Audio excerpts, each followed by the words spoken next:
my charge is to talk about Gen Z. Remember, we started off this whole conference talking about 2032, and what's really important is understanding this new generation. And I love generational marketing. I love talking about it. I don't get to do it a lot, but here I get to. Gordon let me, and he's going to regret it. So let's start. First of all, I want to define what Gen Z, and do it kind of clinically. And number one is, we're talking about a generation that's born between 1995 and 2010, right? That's about 22% of the adult population right now, and they're currently 12 to 27 years old. So, if you're older, you're thinking, oh, it's those young kids. So basically anybody younger than you, right? You know, like that guy. Gen Z would be the first to tell you he ain't Gen Z. He's a millennial. That's a totally different group.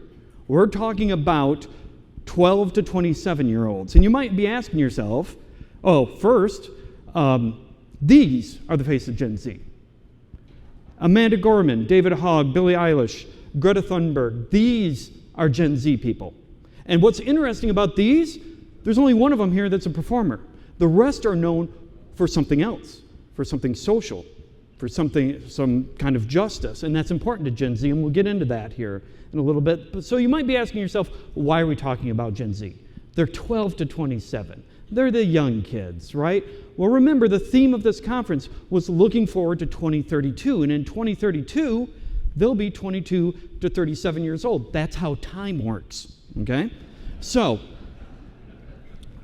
what makes a generation anyway? Just so we're all on the same page, there are two big elements. One is your life stage. How old are you? That's it. That's as far as it goes. How old are you?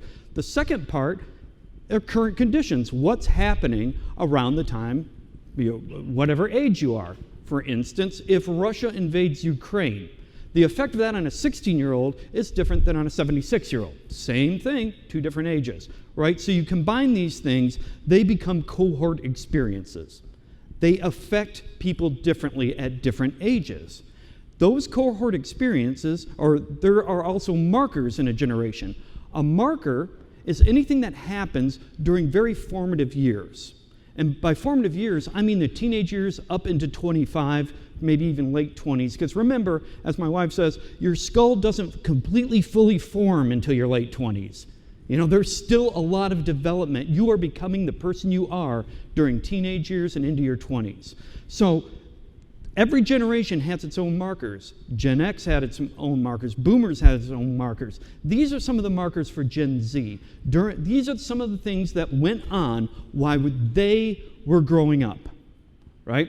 And they all had different effects on them. We're going to talk about some of these and how it affects anything. Remember, the whole theme of this is to understand how these guys are going to change marketing. And they will. Already have, actually. So I want to do something. How do you get into this mindset? All right? Because a lot of you I've talked to said, oh, I know about Gen Z. I've got kids at home. I know.